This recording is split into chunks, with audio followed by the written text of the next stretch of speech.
G'day Rebels, welcome back. Today I want to dive into something that's been on my mind a little bit lately. The idea that political parties should represent their constituents, not just their party. This topic hit home because a comment I got on one of my recent videos. The commenter said that a politician breach their oath by swearing allegiance to a party instead of the people they represent. When I first saw this comment, I didn't really grasp the whole concept, but now I wholly agree. And let me explain why, and I'll break it down a bit step by step for you. So let's start with the oath. In Australia, when a federal politician is sworn in as a member, they have to take an oath of allegiance or an affirmation of allegiance. According to the Australian Constitution, it goes something like this. So I'm going to read it so I get it right. I do swear that I will be faithful and bear true allegiance to His Majesty, King Charles III, his heirs, his successors, according to law, so help me God. Or if they prefer, they can make an affirmation without the religious part. But for ministers and the Prime Minister, there's an additional oath that emphasises serving the people of Australia while bearing true allegiance to the monarch.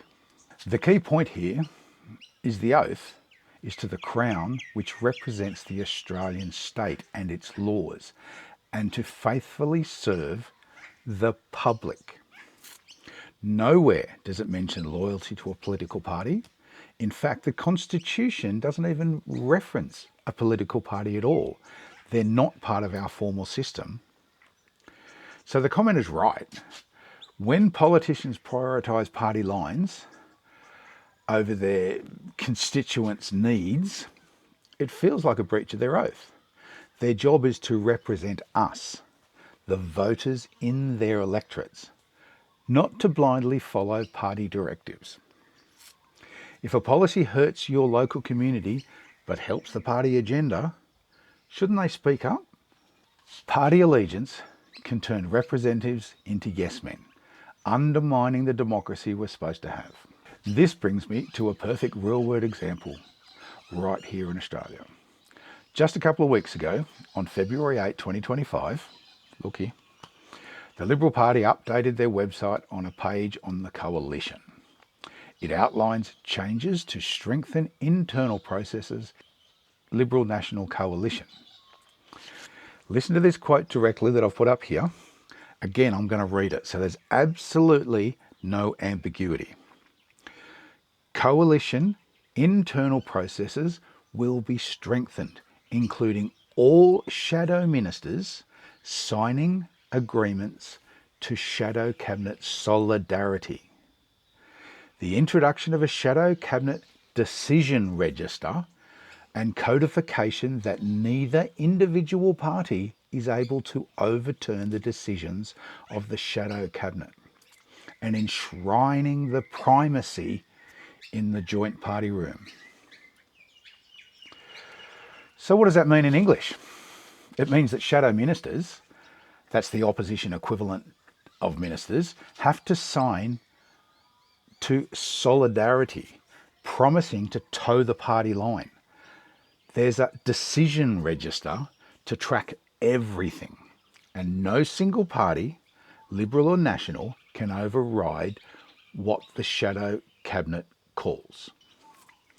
A joint party room gets the ultimate say, which sounds democratic, but really enforces groupthink, or at least boss think.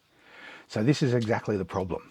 If a shadow minister's constituents are screaming about an issue, say cost of living or rural concerns, but the party room decides otherwise, that minister is locked into the party decision. They can't break ranks without consequences. It's prioritising party unity over representing the people who elected them. It's not just a theory. The page even mentions national parliamentarians that have been serving outside their portfolios temporarily, but everything snaps back to the old roles on March 1, assuming they sign the register, It's all about tightening their control. Don't get me wrong, parties need structure. But when solidarity trumps independence, it erodes my trust in the system, and it should erode your trust in the system. Voters elect individuals to advocate for them, not robots programmed by a party HQ. And since the Liberals are the senior coalition, you better believe the Liberal ideas will prevail over national ideas. So to the commenter, you're spot on and you've educated me. Politicians' oaths were about serving Australia and its people, not swearing blind loyalty to a party. Moves like the Liberal coalition update shows how far we've strayed from our ideals. If we want real representation, we need reforms. Rules allowing more conscience votes, penalties for ignoring electoral feedback, maybe secret ballots. What do you think? Have you seen party loyalty overridden on practical ideas that you think should have just been a set down misère? Drop your thoughts in the comments below. And if this resonates, hit that like button, smash the subscribe button, so I can do more deep dives into these Aussie politics and how they're just trying to take over. Anyway, be safe out there, guys, and thanks for watching.